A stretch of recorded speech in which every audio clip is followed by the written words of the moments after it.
अरे बच्चों, आज हम बात करने वाले हैं आपके सामाजिक विज्ञान के महत्वपूर्ण चैप्टर के बारे में, जिसका नाम है भारतीय अर्थव्यवस्था के क्षेत्र। बात करते हैं भाग 2 के बारे में कि भारतीय अर्थव्यवस्था क्या है। भारतीय अर्थव्यवस्था यानी मनुष्य अपना जीवन उपार्जन किस आधार से करता है, उसके बारे में बताया गया। यानी क्षेत्र में किस किन भागों में बांटा गया है, कौन कौन से भाग होते हैं। भारत ने विभिन्न सेक्टर का विकास और वर्तमान स्थिति निर्धारित किया है। बात करें तो पहला, कृषि क्षेत्र में जो छिपी हुई बेरोजगारी है, उसे प्रचंड बेरोजगारी की प्रबल संभावना होती है। यानी बात करें तो जो छिपी हुई बेरोजगारी यानी आजकल देखा गया तो ये बेरोजगारी बहुत ज़्यादा, चाहे बीमारी हो चाहे बेरोजगारी हो, बहुत ज़्यादा है। तो बेरोजगारी को दूर किया जा सकता है कृषि के माध्यम से।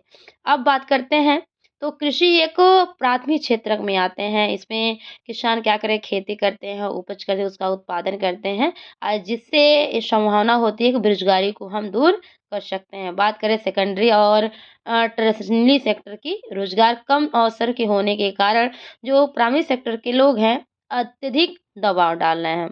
बात करें तो क्षेत्रों का इतिहास जो यानी जो परिवर्तन देखा गया, जिसमें बहुत सारी ऐसी चीज़ें थी कि परिवर्तन लाया यानी बदलाव। कहा गया कि विभिन्न प्रकार के जो बदलाव हैं, जो इतिहास रूप से कहा गया है, ये साक्षी हैं। इतिहास जो है हमारी साक्षी है।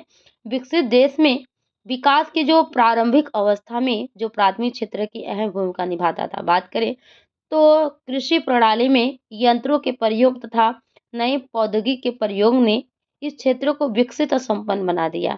क्योंकि पहले किसान लोग मेहनत यानी ताकत के बल पे प्रयोग करते, लेकिन जिस प्रकार से उपकरण आया तो कृषि के द्वारा उत्पाद बढ़ने में अनेक लोग व्यवसाय करने लगे, जिसमें शिल्पियों के साथ साथ व्यापारियों की संख्या भी बढ़ गई। यानी शिल्प जो हस्तकला थे, हाथों से की गई कला को ही हस्तकला कहा जाता था, जिसमें शिल्पकार भी थे उसमें बनाने वाले।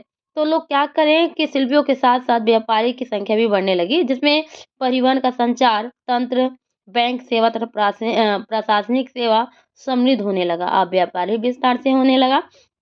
बात करें तो उत्पादन जो प्राकृतिक उत्पादन ही बने रहे, जो लोग प्राथमिक क्षेत्र में जुड़े थे, तो जुड़े ही रहे। मानव ने क्या किया, दीर्घकालीन या दीर्घ मीन्स लंबे समय से ही प्रयास जारी किया और कहा जो कारखाने, बड़े कारखाने होंगे, फैक्ट्रियाँ रहेंगे, वो अस्तित्व में आए। लोगों का ध्यान विनिर्माण प्रक्रिया की ओर अग्रहित हो गया। यानी श्रमिकों ने क्या किया, पहले खेती करना शुरू कर दिया, उसके बाद कारखाना श्रमिक बन गए और कारखानों में कम लागत लगा करके उत्तम वस्तुएं बनाने लगे थे। जहाँ उपभोक्ताओं ने क्या किया, कारखानों से कम लागत पे उत्तम वस्तुएं बनाए जो उपभोक्ता पसंद किए जा रहे थे, जिसमें मांग बढ़ने लगी, जिसमें कारखानों के कई कई पॉलिसियों में काम होने लगे थे। कुल उत्पादन और रोजगार की दृष्टि से देखें तो द्वितीय क्षेत्र क्या हुआ, बहुत महत्वपूर्ण बन गया। तो ये चीजें थी कि प्राथमिक क्षेत्र में और द्वितीय क्षेत्र में और तृतीय क्षेत्र में काम बहुत अच्छे से होने लगा। बात करें तो बेरोजगारी उन्मूलन के लिए भारत सरकार की योजना चली, यानी जो बेरोजगार बैठे हैं उनके लिए योजना चलाई जाएगी और उनको काम धंधे मिलेंगे। तो पहला जो योजना था नरेगा, यानी नेशनल रूरल और एम्प्लॉयमेंट गारंटी, इसका नाम था नरेगा को। तो तत्कालीन सरकार ने क्या किया, 2006 में शुरू किया गया था। इससे मनरेगा यानी किसके द्वारा था, महात्मा गांधी ने नेशनल रूरल एम्प्लॉयमेंट गारंटी के नाम से जाना जाता था। इस योजना के तहत देखा गया कि जो हर ग्रामीण यानी गांव के रहने वाले जो कम से कम एक व्यक्ति को साल में 100 दिन के लिए रोजगार गारंटी दी जाएगी, यानी उनको रोजगार मिलेगा और गांव में रहने वाले गरीबों को कम काम का अधिकार मिलेगा और सुनिश्चित के लिए एक अनूठा पहल होगा। यानी उनको काम करने के लिए कहीं जाना नहीं पड़ेगा, उनको गांव में ही काम मिलेगा, वो भी 100 दिन का काम मिलेगा, उनको रोजगार मिल सकता है, जिससे उनका जीवन उपार्जन बहुत अच्छे से चल सकता है। ये तो था भारत सरकार की योजनाएं।